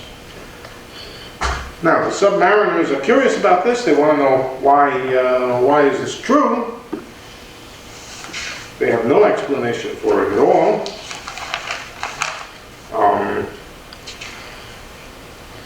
Their first reaction is, this must be something like the dirigible, the Zeppelin. The Zeppelin had a feedback.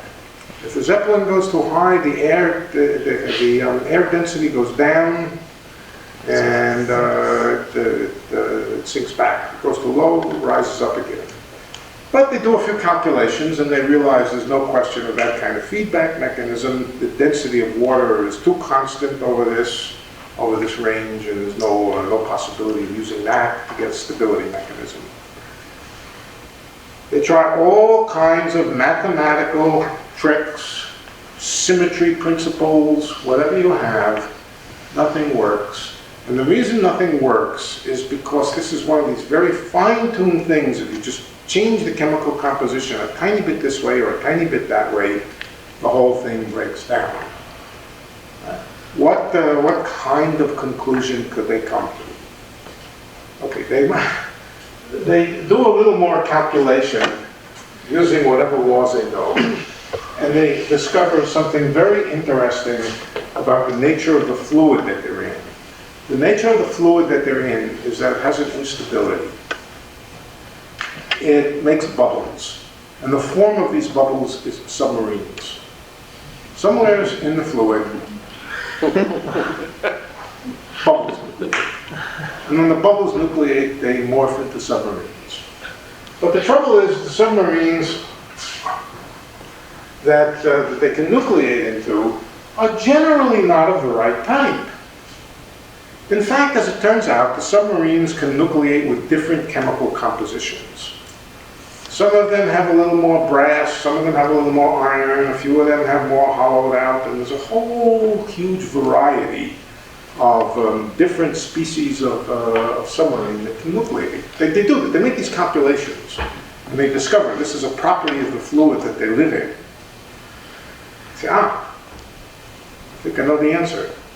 The answer must be that there must be zillions of different kinds of submarines, huge, huge numbers of different kinds, and moreover, they keep nucleating and nucleating and nucleating in this fluid, and so the fluid just keeps producing more and more and more of them, of every conceivable type, 10% iron, 90% brass, and all possible things in between. And most of them either sink to the bottom, they're lying dead at the bottom, or they rise to the top and they poison the proto-inhabitants that never had time to... and some tiny fraction of them, some incredibly tiny fraction of them, were nucleated with the right properties. They were nucleated with the right properties just because everything that could happen happened. And so they are not particularly lucky. They are just the ones that were in the kind of submarines that that nucleated with exactly the right density to hover. If all of that really happened, and these people really had a genuine scientific reason to believe in submarine nucleation in their sea, and they could see that the submarines could nucleate with a vast variety of different types, they would have what I would say was a reasonable explanation of what's going on. There's just a lot of stuff. The sea is very big. The sea is very big. A long time has passed. Every conceivable kind of thing is nucleated many, many times, and they are just in the kind where survival is possible. That is the logic that I think the anthropic principle, when it's rational, is making use of. That fine-tuning is a consequence of many, many, many possibilities and many actual events taking place, creating the submarine that we live in. So many so that some fraction of them will be livable. Then it becomes a non-mystery about why we live in a fine-tuned universe. That's a logic that I find acceptable. There are other possible answers. The other possible answers are there's a benevolence that created the submarine with exactly the right properties. There are some people who would like to believe that. Most of my scientific friends don't take that as an acceptable solution.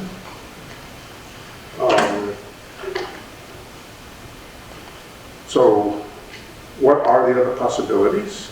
And at this time, right now, here and now, there are no other plausible possibilities for why certain things are fine-tuned. Okay, now what is it that's playing the role of the density of the submarine? What's playing the role of the density of the submarine is the cosmological constant. If the cosmological constant is slightly negative, the universe would recollapse. Now, if it's sufficiently small, that's like the density of the submarine being only a tiny bit different than water.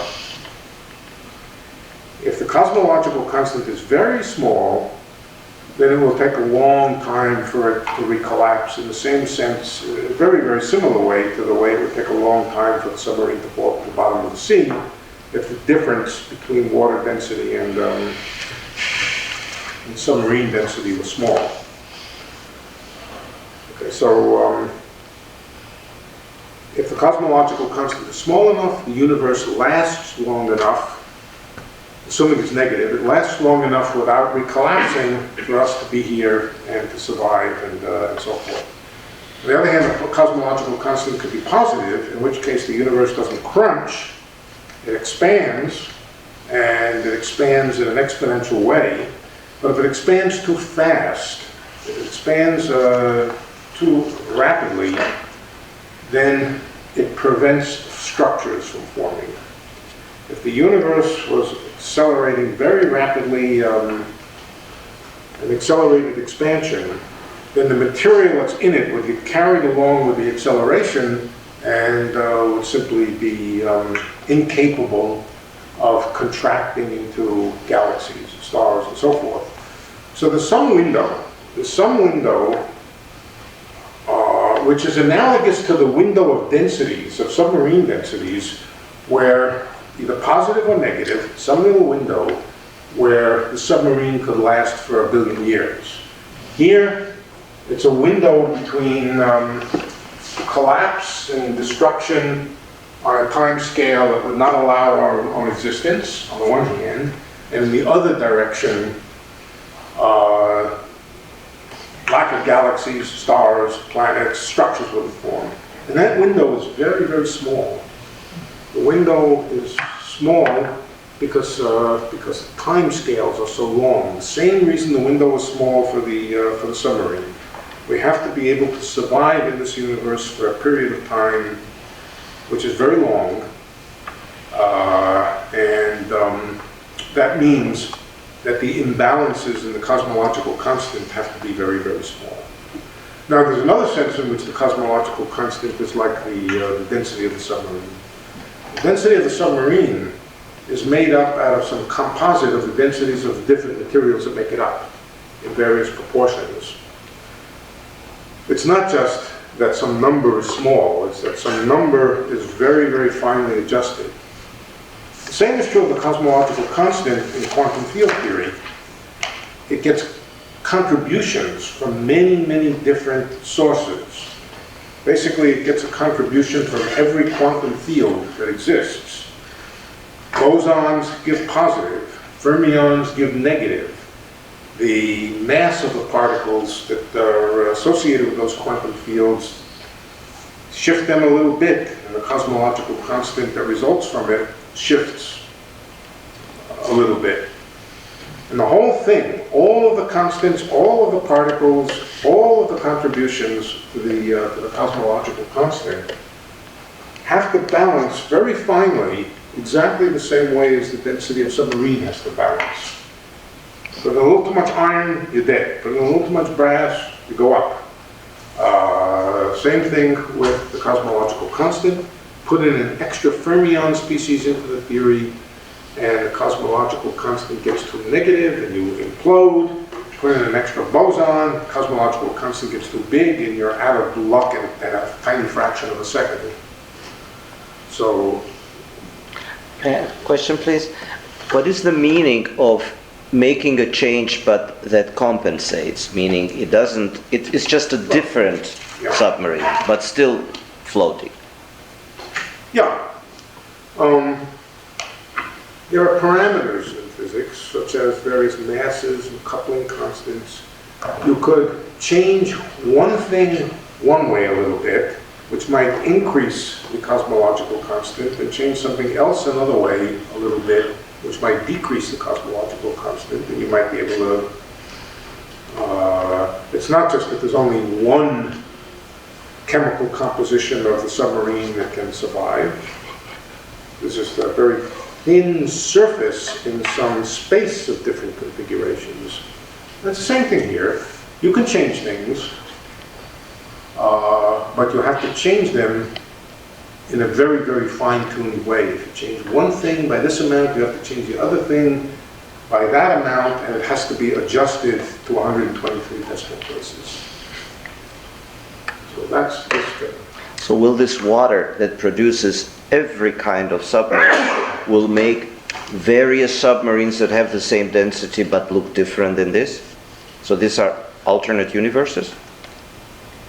Yeah. Well, they're all alternate universes, but some of them are capable of sustaining themselves for a long enough time. Yeah. Have people, others are not. Yeah. You know, we know very little about this. I mean, our knowledge of the space of possibilities is extremely limited. We don't know very much about it. String theory seems to say that there are endless, huge numbers of possibilities, analogous to every possible chemical composition. So that's a plus. I don't know whether to regard that as a plus for string theory, or a plus for the Anthropic principle, or a plus for cosmology. But it does seem to fit together with the idea.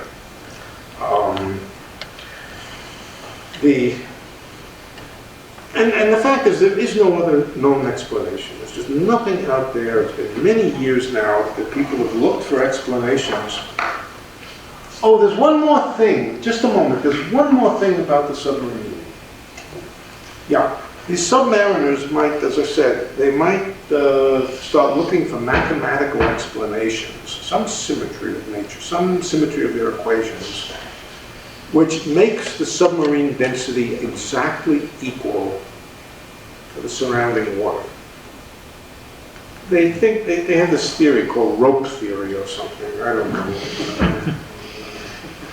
Rope theory seems, they can't quite prove it, but they have some idea that if they only had the right idea, that rope theory would say that the submarines always come out with exactly the right density of water.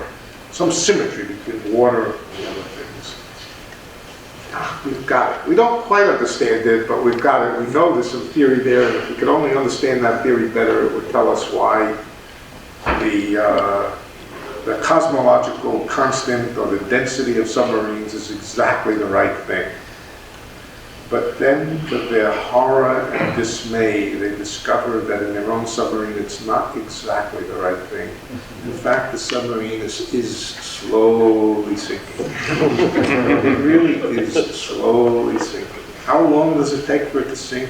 More than 10 billion years. But their finest measurements tell them, no, it's not that things are perfectly adjusted and we have to explain why they're perfectly adjusted. They're not perfectly adjusted. They're just adjusted to 123 decimal places. And at the 124th decimal place, they're sinking. Excuse me, isn't this precision violating the uncertainty principle? any one thing can be as accurate as you like. Oh, yes. Question? When you gave this explanation, you said this is an explanation of the anthropic principle that I'm comfortable with. Or that, No, it's a use. I wouldn't say it's an explanation. I'd say it's a use of the anthropic principle that I'm comfortable with saying. right, but what are some other uses that you are not comfortable with?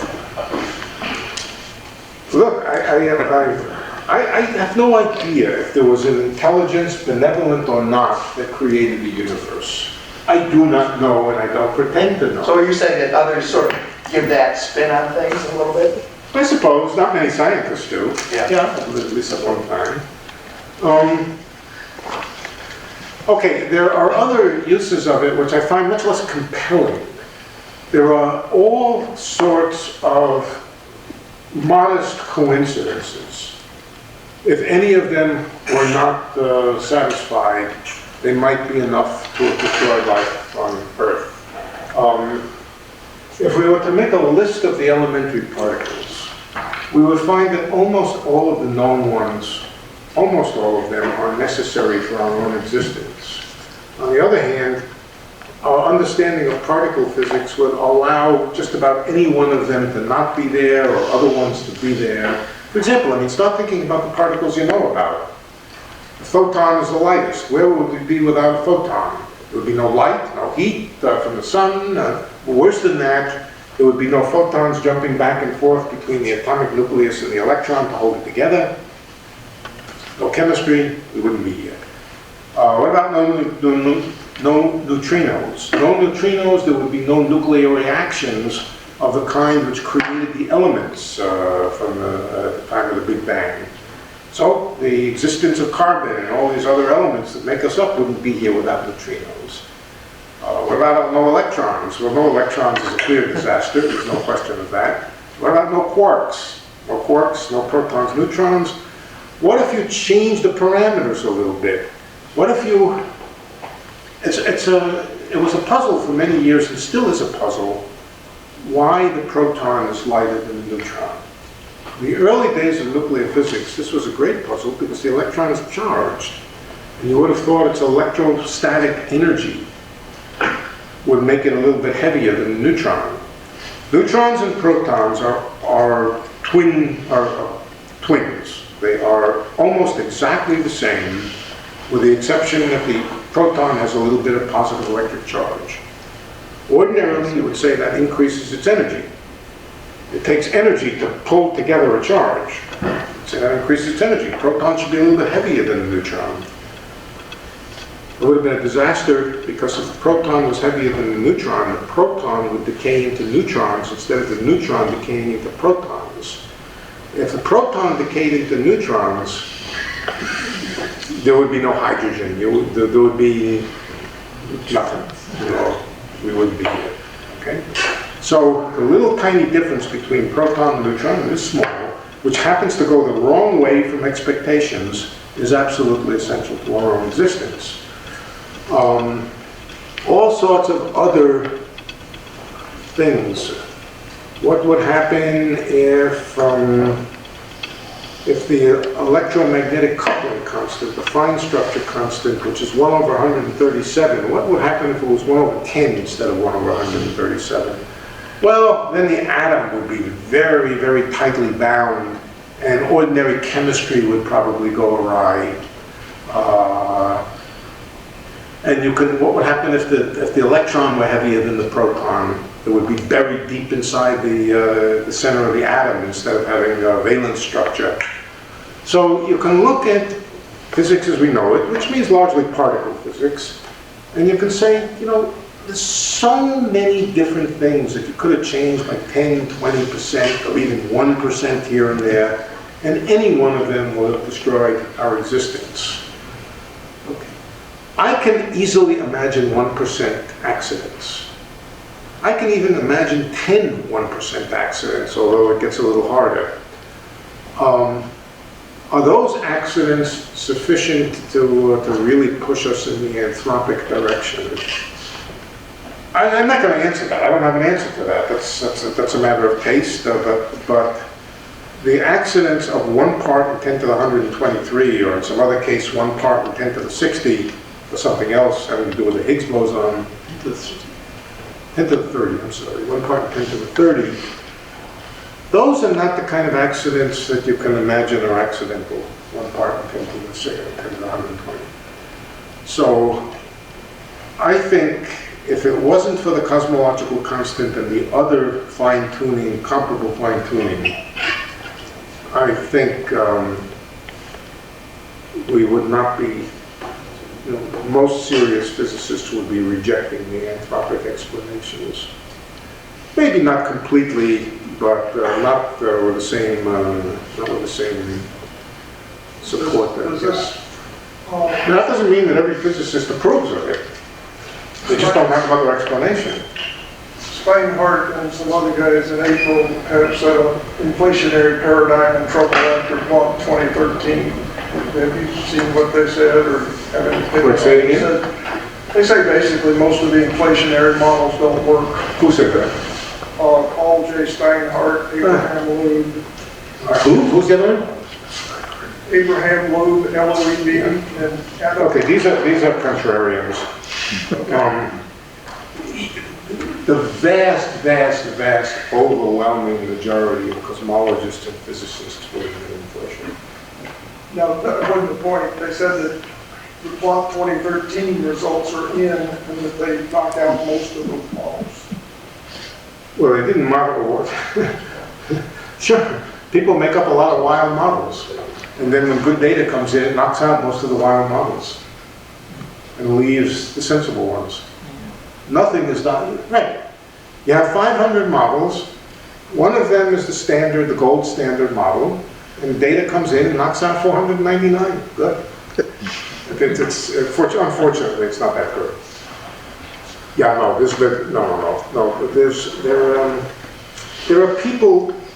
there are people with axes to grind.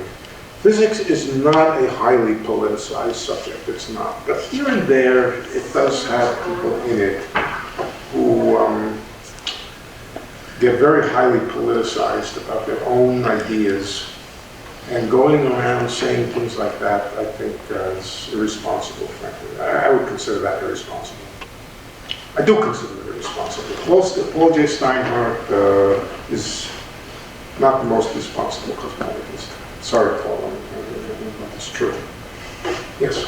Would it also be possible that the cosmological concept could vary in some sense, perhaps over time? So instead of having like... There's no good theory in which it varies gradually. It can vary in a jump. It can vary in a jump if one of these submarines nucleates with a different value of it. Yes, it can jump. There's no good theory in which it varies smoothly over such a long time scale, slow enough to be consistent with the data. That was another theory, a very, very slowly varying cosmological constant, but it doesn't seem to fit with anything we know.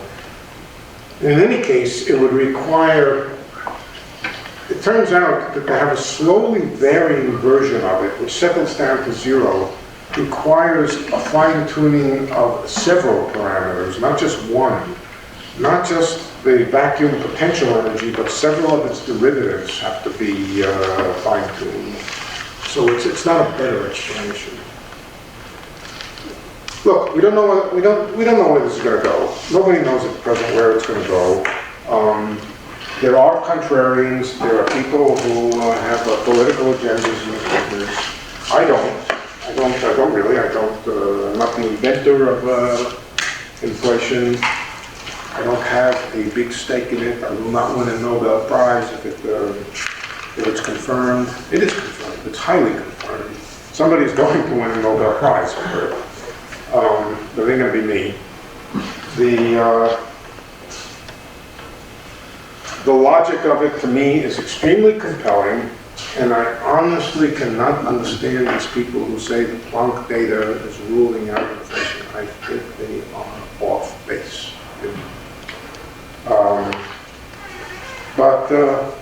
Why trust me? Who am I? Does that imply, so does the anthropic principle imply nucleation? It fits your view? together with it very well.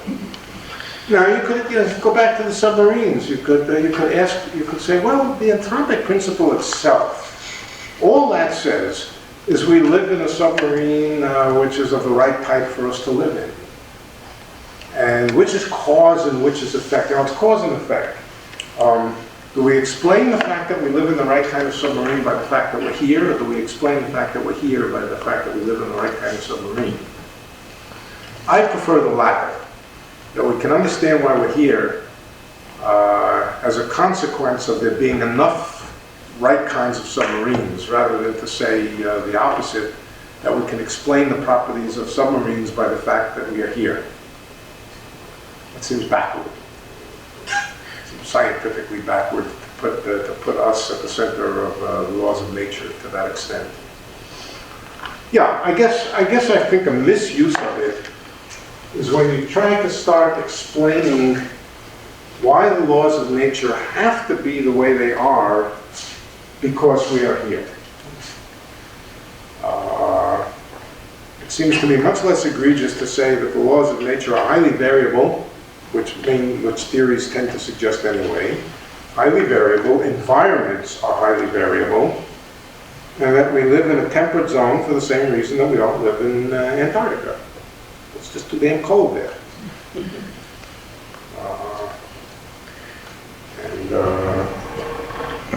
The real question, is, apart from the fact that it's 9 o'clock, the real question is how are we going to find out? The agenda of those who hate the idea and who love the idea should be exactly the same.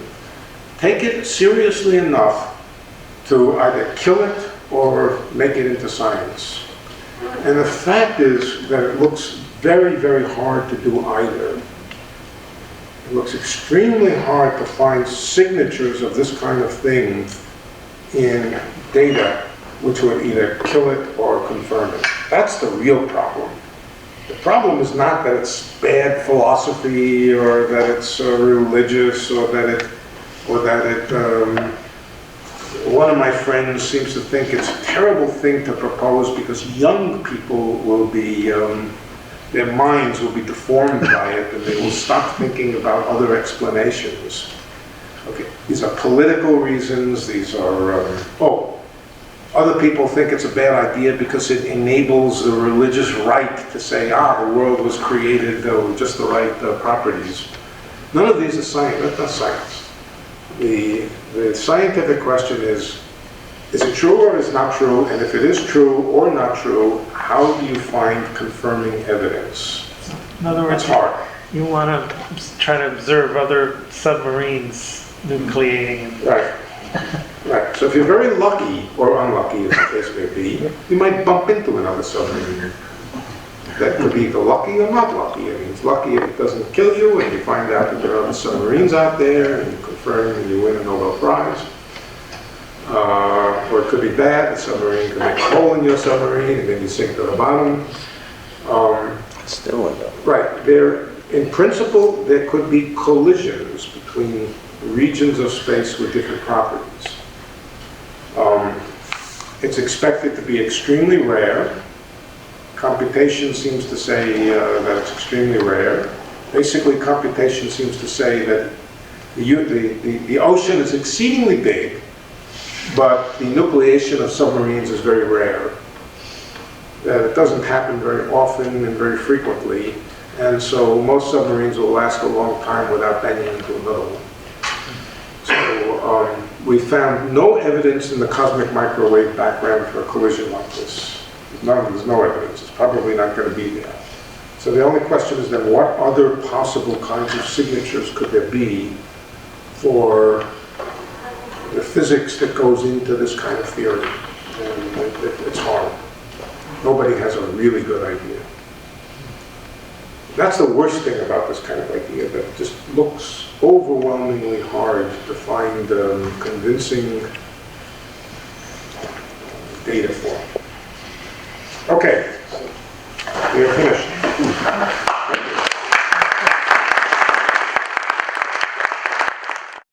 For more, please visit us at stanford.edu.